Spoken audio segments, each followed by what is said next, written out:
Off the Bench with Jacob Hester and Matt Flynn. Okay, here we go. Where the plays get broken down and science gets denied. Hey, they said I gotta come off the bench. Hour 2 of Off the Bench, live from the Raising Cane's studio.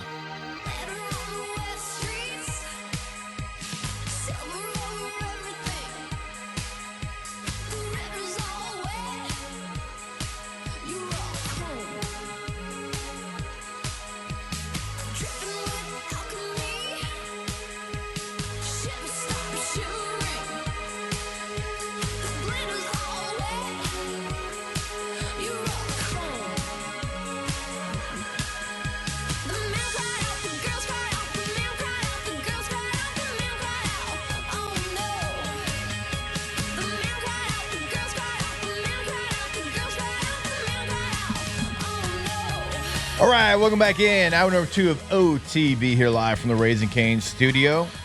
We'll talk a little LSU baseball, LSU and Kentucky this weekend in the box. To do so, our guy Jared Mitchell, SEC Network, of course, LSU baseball legend. Let me get a football question in here with Jay Mitch as well. Jay Mitch, what's going on, brother? How we doing? I'm living, man. How you boys doing this morning? Just quiet here in Baton Rouge. Nothing going on. No new coaches. Always quiet here. The pot stays stewing, right? It always does. It always does. And certainly, during baseball season, it never stops as well. So before we look at LSU and Kentucky, LSU, as you know, our listeners know, we all know, came into this season with very high expectations. It hasn't been all bad, but, some of the guys that they brought in just haven't been producing, I think, like everyone expected them to. And you're probably the best person to ask this question to. I mean, you've been a part of a national championship team in 2 different sports, but you also know what it's like to come into a place with an expectation where you have to be great, because that's just what the standard has been. And it feels like so far, Jay Mitch, there's been some guys that, obviously they've come from other leagues, other places, but trying to figure out what it's like to play in the SEC.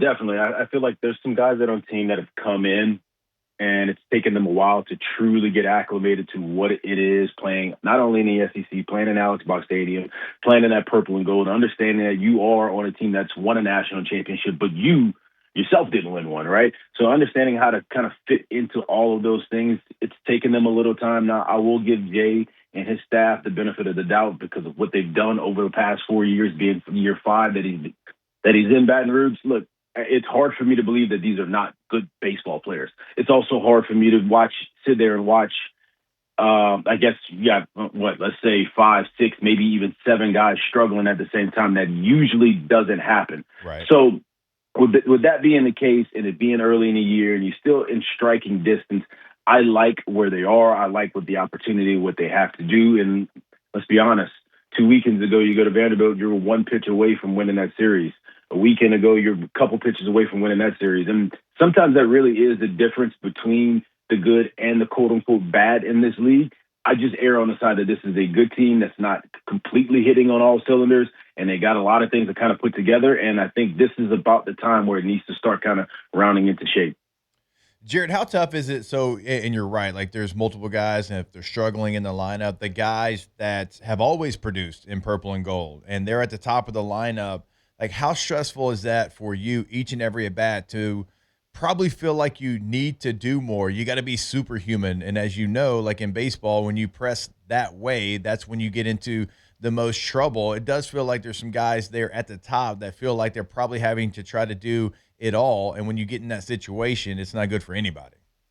Yeah, it's definitely tough because now you're sitting there like baseball is the ultimate pass the baton sport, right? Like you want to be able to do the job in the capacity that is being allowed when you allow the game to kind of come to you. When you sit there and you're trying to take yourself to the game all the time, you start trying to kind of play over your skis and do a little more than what maybe the situation is calling for. So there is a little bit of that push, but I think the really good players, the best ones, are the ones that are able to kind of fight that. And believe it or not, whether the lineup is good or not, whether the team is good or not, the best players are able to kind of just play their role in their situation as it is until things around them start to happen as well. So I think if you can kind of take that matured approach, that kind of experienced approach and understanding what's going on around you and let the game either come back to you or come to you, period. I think it allows that team to kind of, in the lineup, and allows the team to kind of come together and the lineup to kind of flow and really get going as well. Yeah, it's also one of those things too where, you have a guy like a Jake Brown who is producing at a really high level right now, but like if those around him don't, help protect, and we talked about this with Jay Johnson a couple of weeks ago, Jay Mitch, it's like if they don't protect, and we're not talking about, leaving the ball field. We're not talking about, hitting doubles off the wall. We're just talking about good at bats that have to force the issue and, make you pitch to Jake Brown, because like somebody right now in this LSU lineup that I wouldn't throw to is Jake Brown. So like those guys around him, it doesn't have to be world beaters. It just has to be competitive at bats so Jake Brown can at least see one pitch to hit per at bat. I agree with that, but I guess my take on Jake Brown too is kind of crazy because it's a little different, and it's a little different in the sense of, so when you come into a season, like everybody knew Jake Brown was a good player. Yeah, the player he is right now, the things that he's doing right now is not reminiscent of what he's done in his career. And so what I mean by that is he's playing even a level above. He's gone above and beyond what we've seen. So when you came into the year, you knew he was a good player, but you didn't tab him as this, a la tabbing Tommy White as, hey, don't pitch to him from the beginning of the season when it started in 23. You knew who that guy was and what he was going to do and how he plays and the power that he brought and the threat that he was in the lineup.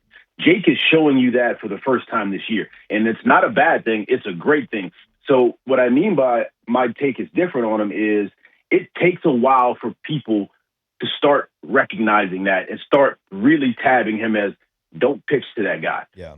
So with that being said, it hasn't always been, we're going to make these guys around him do the hitting. In that time, that has been for me the most time where these guys have struggled. So now that they're coming out of it, they're trying to get to the other side of it. They're starting to not pitch to Jake. These guys are really going to start truly getting more pitches to hit in a time where they're like, you know what? Let's not let Jake beat us. Let's let these guys beat us. Let's go attack these guys instead. And I think all these things are kind of going to work together to getting them back on track the way they need to be. Yeah, no doubt about it. I mean, they're certainly going to have opportunities because Jake Brown is going to, as the season goes along, like you said, he's going to see fewer pitches that are going to be in the zone. Those other guys are going to get those pitches. Now they have to make the other team pay. Catching up with our guy, Jared Mitchell, SEC Network, talking a little LSU baseball. Casey Evans last Friday, or I guess it would have been Thursday, with the Thursday, Friday, Saturday series, certainly showed you what he's shown you pretty much every time he's been in an LSU uniform. Now he's making the move from kind of a stopper there and coming in whenever you had a lead in SEC play and shutting the door in like the last 4 innings to being a first game out Friday night starter in the SEC. That was the Casey Evans that we have certainly seen multiple times already in an LSU uniform. If he does that, and you got an injury to your Saturday guy now, so you're going to need him even more. But if he does that, as we all know, this is a completely different LSU team if you have Schmidt throwing like he has all year and then Casey Evans giving you true ace stuff. Yeah, I mean, what we saw out of Casey last week was so just it's what we saw from him last year. I think to start the year knowing that he was going to be in a different role this year in terms of not coming out of the bullpen anymore, not having the high leverage situations, but hey, we need you to start, set the tone, not only for the game, but for the weekend as well. It's a completely different role. And I thought it was going to take him a little time to kind of figure out and navigate how he wanted to go about that. And it did, right? Like you saw some ups and downs. You saw him kind of trying to figure it out. And then last week, you're like, that's it. And I think what we saw last year out of him kind of gave you that mental perception that it was going to be out the gate the exact same way and not understanding that there was probably going to be a little bit of bumps. But I love where he's at right now. I've said it all season long. I think this starting rotation's ability to go deeper in games is going to be truly one of the better things if they can get that done for this team this year. I think by being able to minimize how much time is being spent out of the bullpen and having to pitch, I think that's one thing that's going to help them be a much better team going towards the back end of the year. Now, like you said, with Cooper Moore out, and we don't know how long, but as long as he's out, how are you going to fill those innings on Saturday? What are you going to do? Are you going to move William Schmidt into the Saturday role? This would be the week to do it, obviously, because they went Thursday, Friday, Saturday last week, so you can kind of get them back onto a regular schedule this week by playing Friday, Saturday, Sunday. So that'll be interesting to see if Jay makes that move. But I also like the idea of, hey, when we tore it up on Game 3 of a Sunday in the SEC, there ain't many William Smiths facing William Smith. Right. Like, he is such an advantage having him on that third day. And if you can move, let's just say a Jaden Newt, let's say if you can piggyback a Jaden Newt and a Zach Cowan, or Zach Cowan and Jaden Newton, and those two guys, you can commit and you can understand, and they can understand that, hey, if you can give us, I don't know, man, let's say 18 to 20 outs. Let's be somewhere around there. A weekend between you two on a Saturday, I love where that team could be on a Saturday with Kaysen throwing on Friday, and I love what they can be with the opportunity of having William Smith throwing on Sunday. So I think everything they need is still in front of them, but 100%, it's so key that not only Kaysen keeps that form and plays that way the rest of the year and throws that way the rest of the year, but if they can get starting pitching that does that, they're in a great spot. All right, Jay Mitch, let's talk about their opponent coming up this weekend, Kentucky, another ranked baseball team coming to the box. They play it a different way. They are going to manufacture runs. They are going to take long at bats. They are going to be very active on the base pass. They're going to lay down bunts. That's just who they are. They force the issue. They never give up, and they are just pesky. They are one of those teams that just never goes away. How do you see it going this weekend? This is going to be an interesting one, man, because LSU's had their troubles on defense this year. Yeah. They've given up some walks on the mound this year. It is going to be paramount that they just flood and suffocate the zone as pitchers on that staff, make Kentucky put the ball in play, and then when they do it, you got to make the plays defensively because Kentucky will put the strain on you. They will run. They will go first to third. They will steal bags. They will dirt ball read. They'll do all of those things, and they do it at a high clip, and they do it very successfully. And that is the fabric of their game. So I think it's really important that you pitch it well this weekend, but it's even more important that you're able to field it and throw it across the diamond and hit guys in the chest that way. I think when you look at those things, and if LSU is able to do that, this is a super big weekend for them because from this, you got to go to Tennessee and you got to go to Ole Miss, I believe. Those two weekend series right behind this one could really be the turning point of telling you where you're going to go the rest of the year, because I do think, like, when you look at the totality of an SEC season, you got 10 weeks, 30 games you're sitting there with. It's great to get off to a good start to weeks 1 and 2. It's awesome to be hot at the end and go well weeks 9 and 10. But it's those middle weeks where if you kind of let go and you let things slide a little bit when you're not really, I guess, honed in because it's not new or it's not the end of the year, those are where you get yourself in trouble at by just not taking care of business in the middle. And you're getting to that middle part here. This is a big weekend for them. Catching up with our guy, Jared Mitchell, SEC Network here on OTB. All right, Jay Mitch, before we let you go, we got to ask you, I mean, you know, our listeners know, you won a national championship in a couple of different sports, and so we got to ask you about football. I remember watching you try to run across the street and have to, like, change basically, like, as you were running to go from spring football practice to a baseball game over at the box. And so spring football going on right now. A lot of excitement around LSU. Got Lane Kiffin. You got a brand new offensive staff, a lot of new players, $40 million roster, whatever it is. Kind of what's your excitement level? How do you think it's all going to play out there on the gridiron? Especially knowing what Lane's done in the past few years at Ole Miss, this is the most exciting, but also I don't know exactly how they're going to go about spring and what they're going to put together because you just haven't seen it. It's new for Lane. It's a new roster. It's a new place. You're kind of trying to set some new ways and some new thoughts and bring some new things into the building. But then you also, let's be honest, like with this $40 million roster we're talking about, the absolute most important thing is, hey man, how do we get you to August healthy, brother? Like that's what we need. So it'll be interesting to see how they go about it. But tell me a more anticipated spring practice in Baton Rouge that there's been in the past 20 years. You'd be hard pressed to find it. And I think I'm here waiting for it. And look, I got my popcorn ready. There's no doubt about it. And you're exactly right. I don't think we've ever talked about a singular spring practice like we did the first one with Lane Kiffin and the new staff. Jay Mitch, man, we truly appreciate the time. As always, enjoy watching you do big things on the big stage. Keep crushing it. And we'll talk again soon. All right, fellas. Appreciate y'all. Y'all have a good one. All right, you as well. Jared Mitchell, the SEC. Well, it was Metwork, but Taylor fixed it to Network. Yeah. I thought it was like, have you ever seen Super Troopers? Yeah. Where they like, you got to say meow? Like, I feel like you were trying to get me to do that. Oh, like a. Yeah. Because you had Metwork up there. It was just me trying to hurry. I picked up on it. I owned up to the mistake. I fixed it. Good things come to those who wait. Pat the chest. This man's trying to get his car, okay? Yeah. He's trying to track his truck right now. He's trying to get his $400 delivery. That's what I was doing. I was pulling up the satellite, trying to see. Like, I'm telling you, if you want that $400 back, let me and Alondra get on the phone. Bro.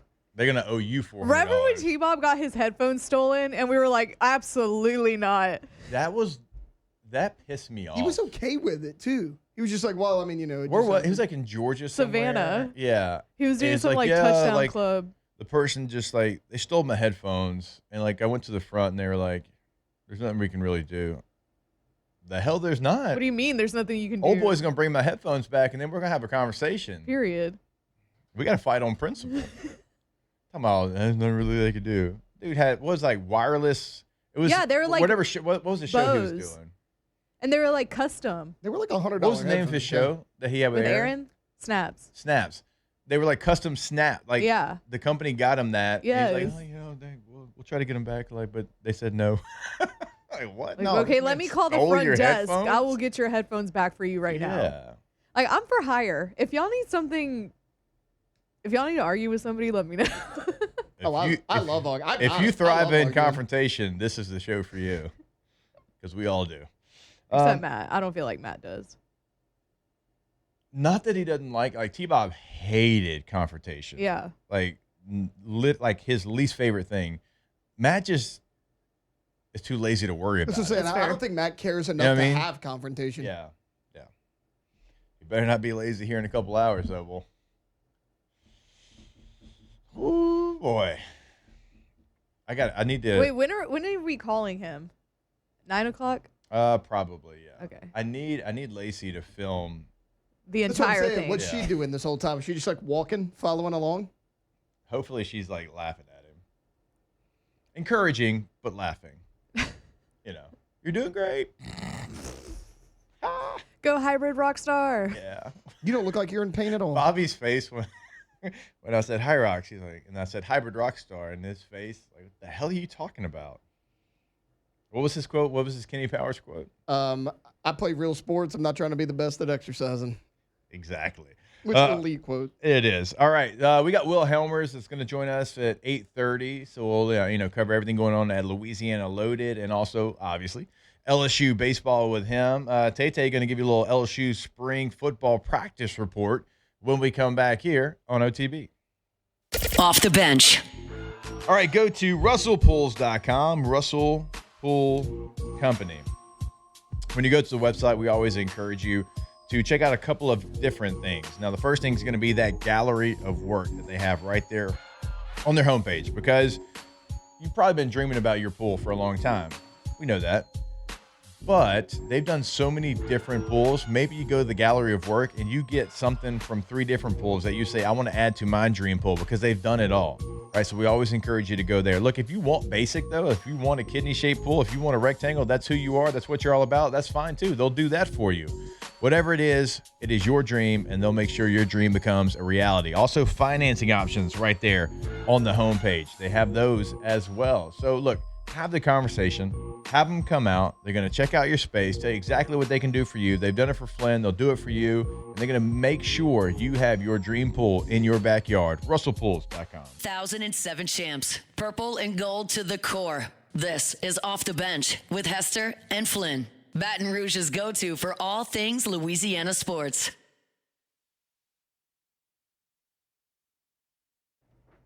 My computer froze.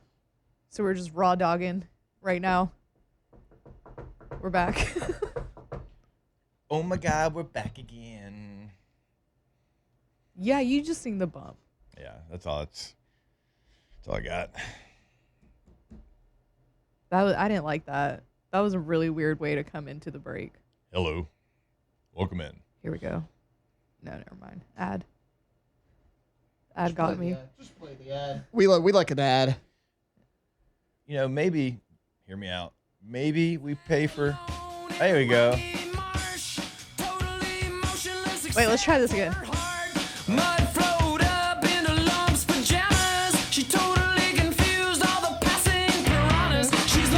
Locked in on LSU football 24/7. You're listening to Off the Bench. Welcome back in, OTB, here live from the Raising Cane's studio. God, why does my radio voice always go 1920s It's good though. Northeast? It's good though. I didn't mean for it to. Like that's straight out of a movie. Welcome back in, OTB. Great song, great pull.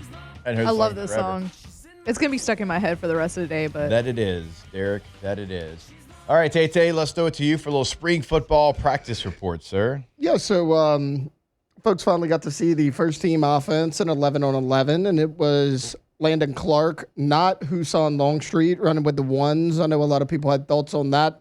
I personally am not surprised. I know Husan Longstreet is a former 5-star.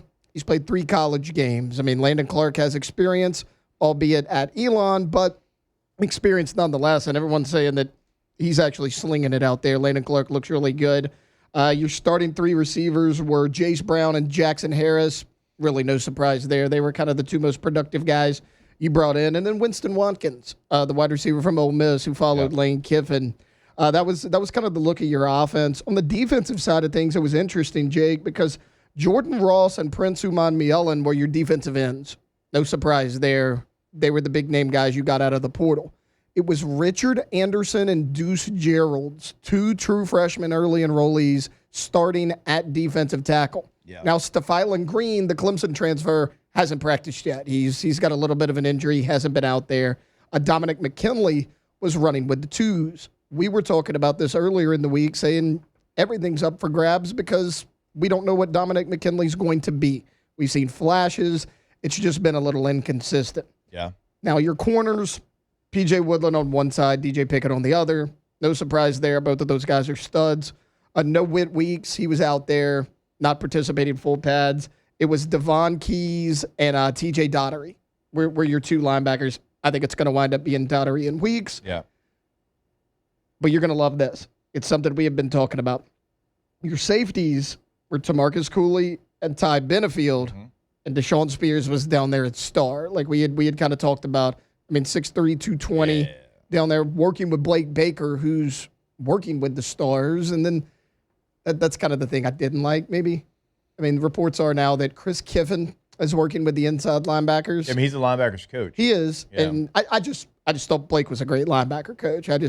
I'm also of these opinion that don't change what's working. And Kevin Peoples, no longer with the edge rushers. He's coaching interior inside, defensive line. So a little bit of rotation there. But, all in all, some new faces in new places. Yeah, Blake's going to be able to, and I'm with you, like he's done such a great job with that group, but he's going to be able to kind of roam around the defense now. So going to be able to kind of walk. He's not going to just be coaching in one position. He's going to be able to go coach every position and check in on different position groups there. The young defensive tackles, it's not normal, but I guess it's not surprising. And it's really something we talked about. So Lamar Brown's not an early enrollee, which I hate the fact that it's not like a negative deal. Like we talked about, I loved my spring semester, my senior year, and going out there and playing spring sports. But it's like 95% of your class now is early enrollees. So he's going to have some catching up to do. You get 15 practices. You get fourth quarter program. You get workouts and meetings and all these things when you enroll early. And so those 2 guys are going to have certainly the jump. And it's going to be young guys at that position. Like that's your biggest recruits. Your biggest recruits from this recruiting class were at that position. And it is a position that you can go out there and you can play pretty early, right? It's not like to say there's not a lot going on, but it's not quarterback. It's not corner. It's not one of these positions that has a lot of adjustments. It's like, hey, you're playing a 3 technique, go. Or you're playing a 1 shade, go. Right? So when you're a young guy, there's not a lot to think about. You can just use your ability at defensive tackle. So I like that. Deuce Gerald's is probably the biggest surprise to me. Well, first off, Deuce Gerald's talent-wise, he was probably my favorite defensive lineman you brought in. But the fact that he's already getting 1 reps at defensive tackle, he's listed at 6 foot 279 right now. Because when he signed, he was about 265, 270. Yeah. Some were wondering if he was going to play on the outside. The fact that he's already at first-team reps, he's only going to get bigger and stronger. Like that's the standout to me because at his size, already in there, fall camp's going to be good to him if he keeps it up. What about go back to the offense real quick? Maybe the thing that stood out the most on the offensive side of the football for you? Because the defense is something that is going to have familiar faces. You feel good about where Blake Baker and that unit are going to be because you know more, right? You've seen those guys in purple and gold before. Offensively, though, for you, what was it? Landon Clark at the quarterback position. I mean, he's kind of the talk of camp right now, and I get that, he's kind of battling for the QB2 right now with Sam Levitt out. But look, if Levitt's not healthy to start the season for whatever reason, there's a setback. Matt talked about it a little bit last week. Lane Kiffin doesn't care where you come from. I mean, Trinidad Chambliss came from Ferris State. A lot of people want to hype up Husan Longstreet, and I get it. He's from USC. He's a 5-star. He's 6'3". Landon Clark's a baller. I mean, he's out there slinging it. I mean, it's effortless. The ball comes out quick. He looks good out there. Yeah, and with that experience, if something did happen or if Levitt wasn't ready to go for whatever reason, that feels like the play there because of that experience. And like you said, Lane does not care where you came from. Can you run his offense? All right, we will step away when we come back. Will Helmers will join us. We'll continue to break down LSU and Kentucky this weekend in the box. We'll do it right here on OTB. Off the bench. All right, go to centralplumbing.org. Centralplumbing.org is the website. You know the 24/7, 365 weekend holiday game day number. That is 225-500-0774. 225-500-0774. Now, not only in emergencies, if you're looking to upgrade at your home, at your business, they can come in and they can give you that remodel. If you're looking to go tankless today with the tankless water heater, never run out of hot water again. So you get home late from the ball field, from dance, whatever it is, you got laundry, dishes, got a shower still, that's okay because you can do it all because you're never going to run out of hot water. That is something that they can give you at Central Plumbing. Again, not only in Central and the entire greater Baton Rouge area. Also right now, they are hiring. So you go to contact us on the website, you click on employment, it's going to pull up every career that they have available. So go check it out right now. Incredible benefits. We've laid it out. You'll see it right there on the homepage. Click on employment, centralplumbing.org.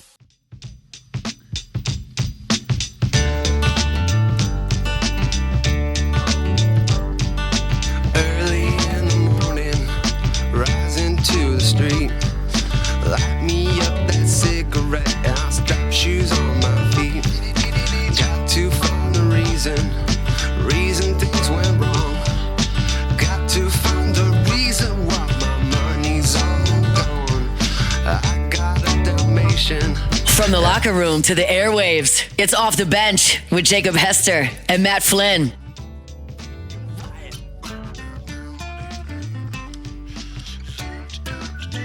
All right, welcome back in. OTB here live from the Raising Cane's studio. We got a guy, Will Helmers, in studio with us. Louisiana Loaded. Go check it out. Got the podcast going. Him and our guy, Jordy Collada. Always got a lot of things going on over at Louisiana Loaded. We were out at U Club on Monday, so Will good enough to change days. Come hang out with us on a Friday. It's better vibes on a Friday than a Monday. Talk about, I get the big chair, too. This is awesome. Need to start coming on Fridays more often. Yeah, we told Will that Flynn was out doing High Rocks, Hybrid Rockstar in Houston. He said, that sounds horrible. Sounds terrible. Yeah. Who would want to do Willingly do like that? For no prize money or anything, just out you there. don't even get a medal? Maybe. Well, in today's society, you probably get a medal regardless. You're right. Everybody gets a medal. You're probably right about last that. place. He's going to come home and last. And The best part, medal. So somebody inside of our chat is also in Houston, and they had the same start time as Flynn. He was already kind of nervous about it, but now he's super nervous because what if this listener goes out there and kicks his ass and has a better Good time chance. than him, Good chance of that. I know. It's awesome. This is exciting. He's like the most competitive person ever, sure. so it's going to be awesome. Can't wait. Can't wait for his failure. Yep. All right, LSU, Kentucky inside the box this weekend. We were talking a little bit before. It's a tough matchup. Now, Kentucky's a tough matchup for anyone, really. I mean, they're a top 25 team. Over the last couple of years, they've gotten more talented players, so it hasn't all had, have to fall on their way about, bunting and moving guys over and stealing bases. Like, they're putting that together with more talent, and it's a really good baseball team. They got some better arms, I think, than they've had as well, but it does make you nervous with the pressure they're going to put on LSU's defense. Yeah, for sure. It's a little nerve-wracking, but I'm excited about it for them. They're in the box again. they kind of found their stride a little bit last weekend in that Friday game or Thursday game, and then they dropped 2 in a row that Saturday or Saturday. Yeah. But this Kentucky team, there's a lot of history between Jay and Coach Mingione. Yeah. And it's exciting. Jay loves to beat him. Yeah. Like loves. Because they're boys. Yeah, they're boys. Jay was in his wedding. Yeah. And so just a cool environment. It's always pretty feisty, people get fired up, both sides, both him and Jay get fired up, both players, and it's a cool environment. But, at the same time, they're a team like the Kentucky side of it. They got a lot of skill sets that they can master, and they have mastered, and you've seen it. They swept Alabama at home, dropped 2 to Ole Miss on the road, but they're a great ball club, and they're going to bunt, they're going to steal home. And the defensive side, I know we were talking about that before for LSU, it's kind of like, well, let's see what happens here, because they're going to make you work. They're gonna put a lot of pressure on you offensively and defensively to make plays. And so, if they can come out there strong and win this Friday game, I think they have a great chance to take the series. And if Cason Evans pitched like he did last weekend, talk about a guy who's not kind of like on the verge of not being a Friday guy, being a Friday guy, and then all of a sudden does that. Baseball's funky. Yeah. I don't know how it's the ultimate game of failure. Yeah, and you got to be okay with it until you figure it out. You can't succeed unless you fail. That's with anything. Yeah. But baseball specific, it's a real thing. Thing.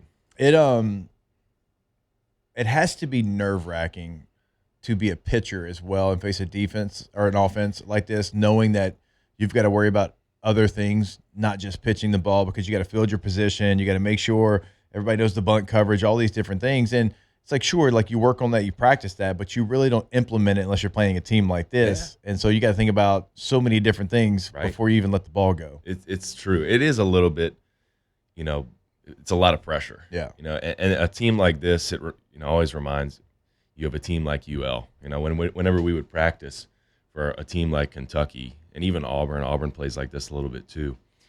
You practice like you're playing UL, because UL's doing the same thing. They're playing that little shaky kind of offense where they're bunting and stealing and all this different stuff. But as a pitcher, if you can get ahead against a team like this and throw first pitch strikes and make them put the ball in play, you're doing okay. Yeah, you're going to be fine. And you don't put free guys on base. If you don't walk guys, if you don't hit guys, and give them free bases, you're going to be fine. Because your defense is most likely going to make the play behind you, and if you don't put free guys on base, you have a great chance of doing good against this team. You put them on base, and they're moving. They're moving. I mean, whether they're at first base, second, or third. This team's they'll steal home, and I know LSU's got some problems behind the dish right now. Yeah.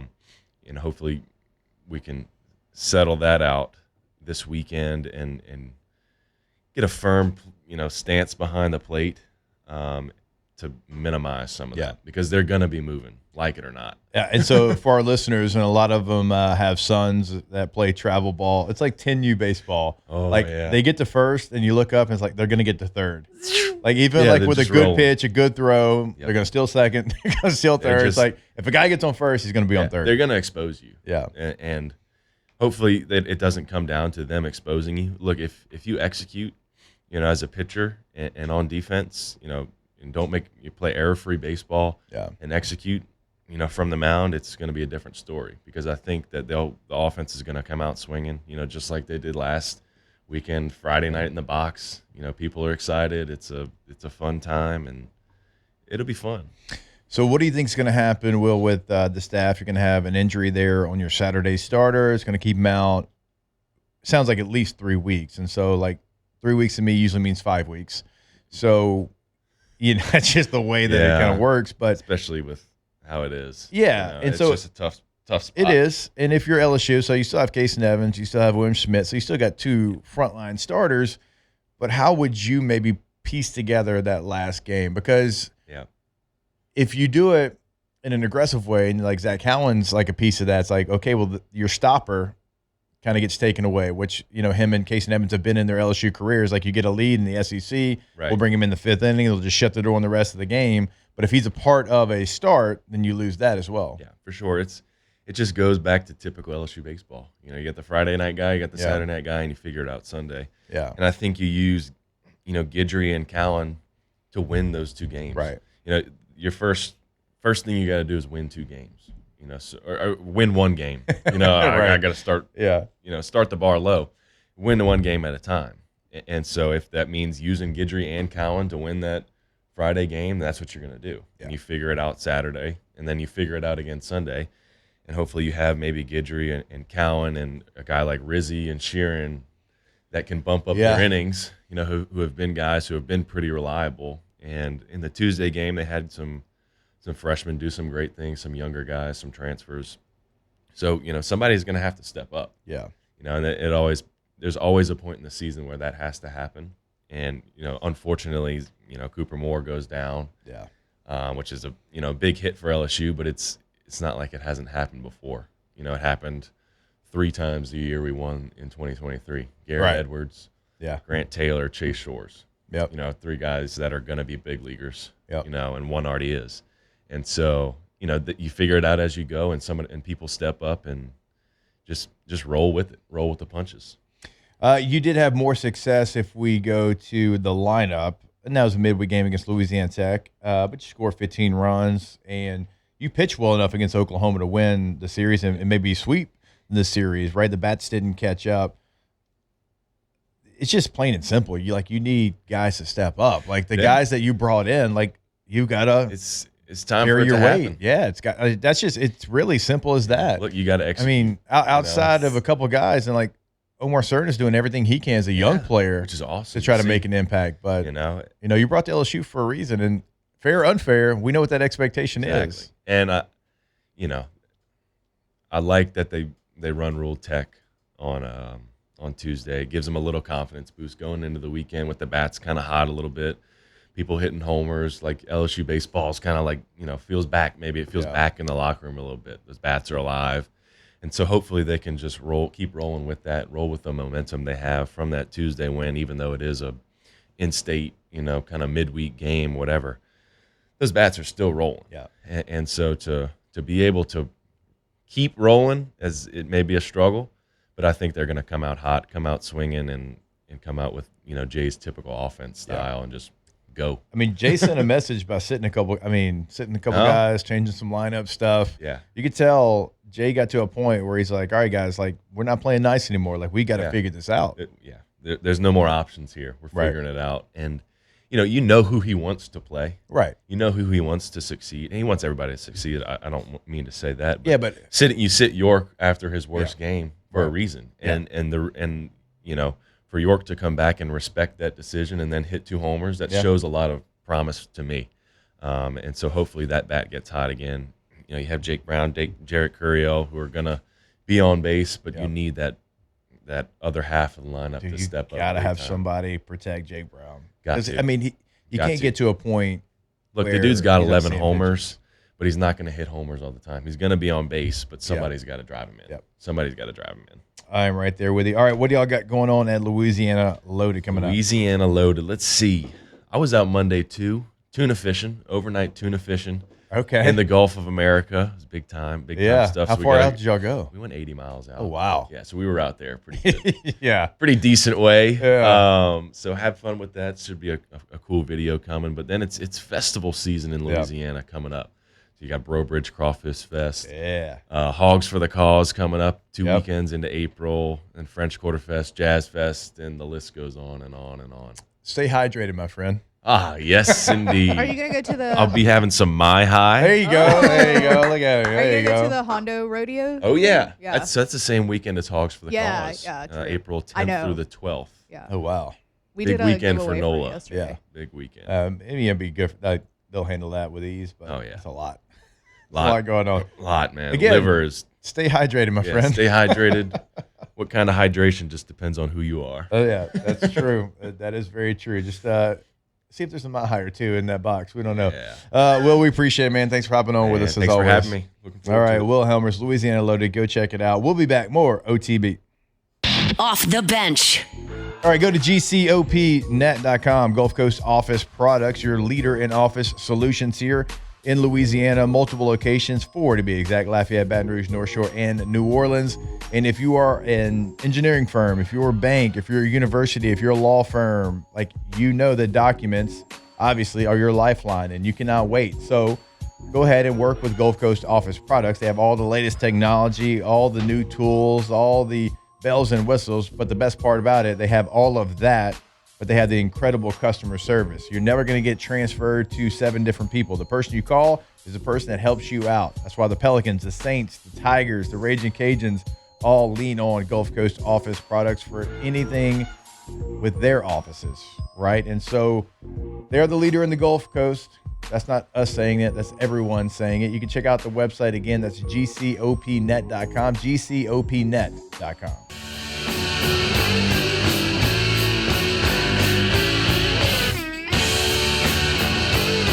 2007 champs, purple and gold to the core.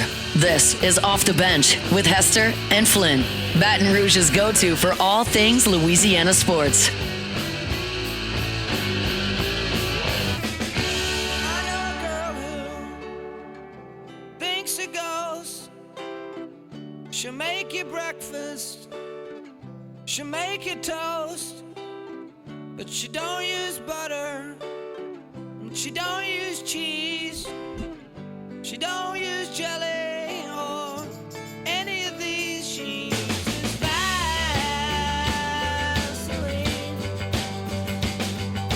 Vaseline. All right, welcome back in. OTB here live from the Raising Cane studio. Always want to remind you about our friends over at Rouses.com. As we always say, go to the website, type in your address, find that location that is going to be near you, convenient for you, and then check out the weekly specials that you're going to have at your store. Also, once you walk into your local Rouses, you're going to see that it's set up for your convenience. You got the breakfast bar, the lunch bar, they got the salad bar, sushi bar, all that right there when you walk in. They've also got pre-made meals and sides right there to make it convenient. And they're always going to have local, including My High, if you want to be hydrated here coming up in the spring and summertime. Rouses and Rouses.com. All right, LSU women's basketball going to take on Duke late tonight. Going to be a late boy. It's going to be 9 o'clock here Central Time. That game, of course, is being played out in Sacramento, and it's a good matchup. It's a matchup that we have already seen this year. Both these teams are going to be a little bit different here.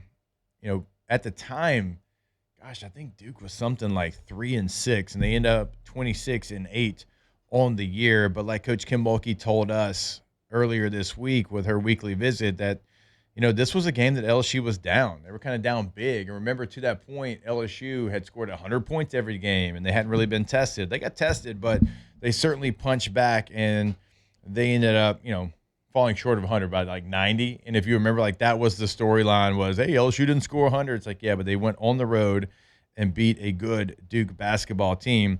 So this is going to be a rematch of something we've already seen. As we know, these games are going to always go different than they did the first time. Again, Duke jumped out to a big lead. They won the first quarter, but LSU won every quarter after that. In the second quarter alone, they outscored Duke 31-19, 20-18 in the third, 22-16 in the fourth, and they were victorious on the road 93-77. This is a game in which LSU is going to have advantages. We've talked about the matchup throughout the week. I like the matchup for LSU. Duke, again, very good basketball team. They have continued to get better. But right now, when you look at where LSU is compared to Duke and some of the advantages that they're going to have, like Duke scores 74 points per game. LSU is at 95 points per game. And they about give up the same. They're both right at 59, 60 points per game given up. So the advantage to Duke on defense is not there like it is for most teams that go against Duke. And certainly you have the advantage on offense. You rebound it better. You shoot it better. You have more assists per game. You have more steals per game. So LSU's got a lot of advantages in this game against Duke. Now, again, you have to know this is a different game. It's not the same game that was the first game. And sometimes that's hard as a player, right? I mean, I dealt with it in my career. Alondra probably dealt with it in softball. Taylor did in football. Like you play a team that you already beat, and maybe you relax just a little bit, and sometimes they get you in trouble. Heck, I deal with it coaching youth sports. It's like, oh, man, we killed that team last year. It's like, this isn't last year. Or we beat that team in the regular season. It's not the regular season. Things change. You have to, as a player, treat this like you're playing a team that, sure, you know the information about them. Like it's good you get a book on the team, but you don't allow it to become the only part of the story. Like you have to reset a part of your mind. And so LSU's done that for the most part all season long. And if they can get that done again, it is certainly going to bode well for the Tigers. Now, Duke, in their path to this game, they beat Charleston 81-64 in the first round. Charleston was a 14 seed. And then they beat Baylor, a 6 seed, 69-46 there in the round of 32. It sets up this matchup with LSU. LSU, of course, beat Jacksonville 116-58. And then they beat Texas Tech, who was a 7 seed, 101-47. LSU certainly riding high going into this game. LSU is an 8.5-point favorite in this game as well. And honestly, I think they're minus 118 at 8.5. And so Duke right now only minus 102 to cover the game. So LSU a favorite in every way here in this one. And if they can go in there, play like they have been playing. Again, we laid out the stats. We laid out the analytics. They have a lot of advantages in this one, and I'm looking forward to another LSU victory against Duke. And if you get that done, man, you are on a path for an epic matchup, I think, with UCLA, and that would be one, certainly, that the entire country would watch. All right, hour number 3 of OTB when we come back. Off the bench. All right, so over the last couple of days, we've certainly told you about the My Ochsner app. Now, this is a great tool to be able to use to schedule appointments. If you want to fill your prescriptions, if you want to check out any information, it is right there at your fingertips. And so you can go to their website, you can schedule your appointment at Ochsner as well. But when you download the My Ochsner app, it's really this great portal that you have. It's going to be a great tool for you to be able to fully take control of all the things surrounding your health, right? It's got great tips and reminders. And again, it's all about convenience as well. We mentioned scheduling the appointments, but filling prescriptions, anything that has to do with your portal and your health, it's all going to be there on the My Ochsner app. So go download that today, put in that information, and keep up with your health journey, the My Ochsner app.